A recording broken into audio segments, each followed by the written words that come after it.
Di dunia ini, masalah terbesar umat manusia bukanlah bencana alam, bukan pula kemiskinan atau perang, tetapi sesuatu yang tak terlihat, yang tak disadari, ketidaksadaran akan diri sejati.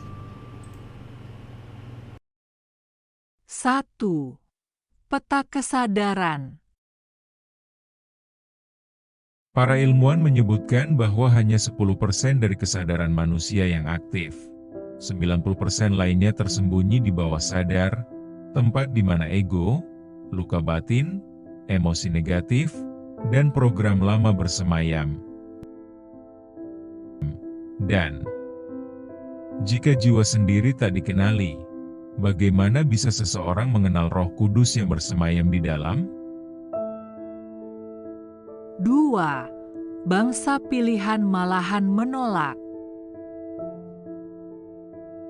Ketika Tuhan Yesus datang, Ia tidak disambut oleh bangsa-bangsa asing, tetapi ditolak oleh bangsa pilihannya sendiri, justru oleh mereka yang menganggap diri paling mengenal Allah, para ahli Taurat dan orang Farisi.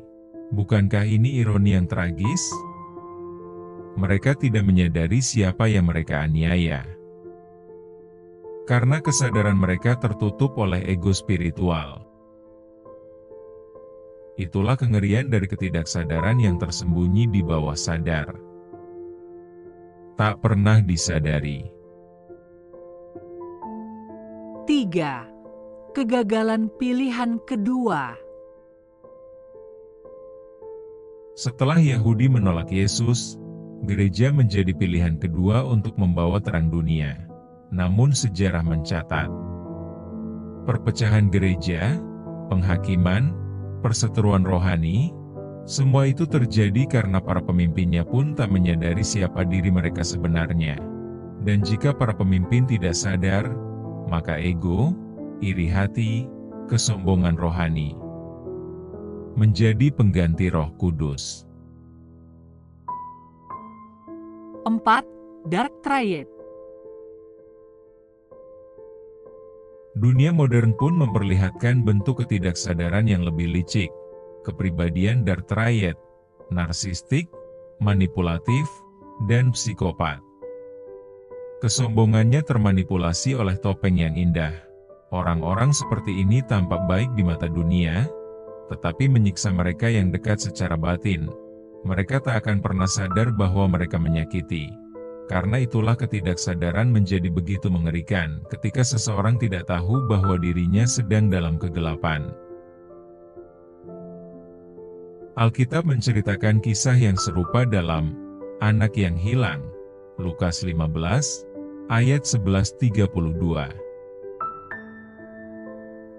Di dunia yang terbalik ini, banyak jiwa merasa benar, merasa suci, merasa setia, namun tak sadar mereka sesungguhnya jauh dari Sang Sumber.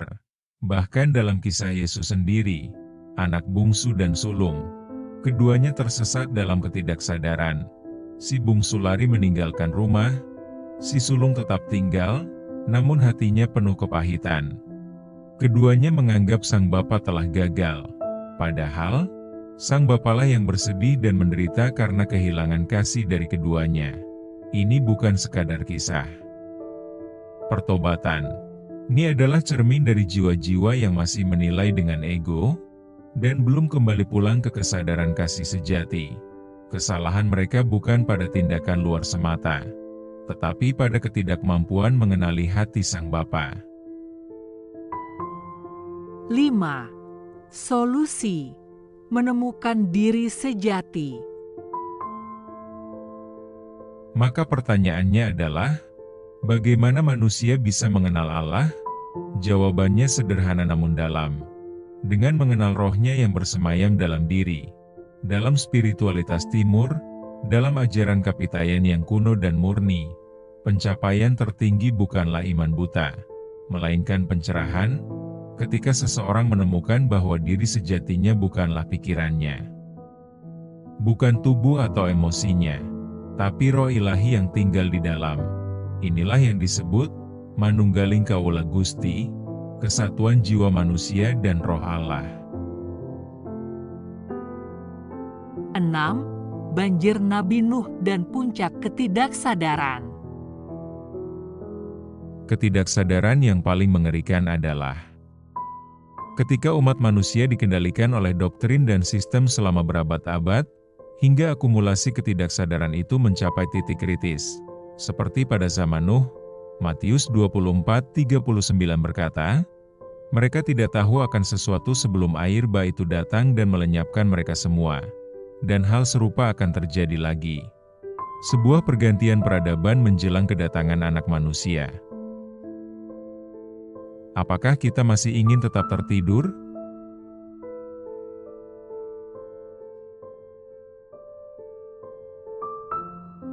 Puncak ketidaksadaran, Matius 7 ayat 21-23. Ketidaksadaran bisa menyamar sebagai terang. Ia bisa berkhotbah, bernubuat, mengusir setan. Namun semua itu sia-sia tanpa keselarasan dengan kehendak Bapa. Yesus memperingatkan kita dengan kata-kata yang mengguncang. Bukan setiap orang yang berseru kepadaku, Tuhan, Tuhan, akan masuk ke dalam kerajaan surga, melainkan dia yang melakukan kehendak Bapa-Ku yang di surga. Banyak orang akan berseru, bukankah kami bernubuat demi nama-Mu, dan mengusir setan, serta mengadakan mujizat? Namun ia akan berkata, aku tidak pernah mengenal kamu. Enyahlah dariku, kamu pembuat kejahatan. Betapa dalam, betapa menakutkan, bahwa seseorang bisa tampak suci di mata dunia, namun tertolak oleh cahaya sejati karena tak pernah benar-benar mengenalnya. Karena mereka tidak pernah sadar, dan tidak pernah mengenal diri sejati yang adalah bagian dari Sang Sumber. Satu-satunya jalan keluar adalah kesadaran, bukan sekadar percaya, tetapi menyadari. Dan menemukan kembali Sang Ilahi yang bersemayam di dalam. Karena ketika Roh Kudus membimbing hidupmu, hanya kasih tanpa syarat tetap tertinggal. Itulah kehidupan sejati, dan inilah panggilan kita hari ini. Apabila video ini dirasa bermanfaat, jangan lupa Anda bagikan kepada teman dekat, kemudian berlangganan agar saudara dapat mengikuti video spiritual berikutnya. Kemudian, jangan lupa sukai dan beri komen.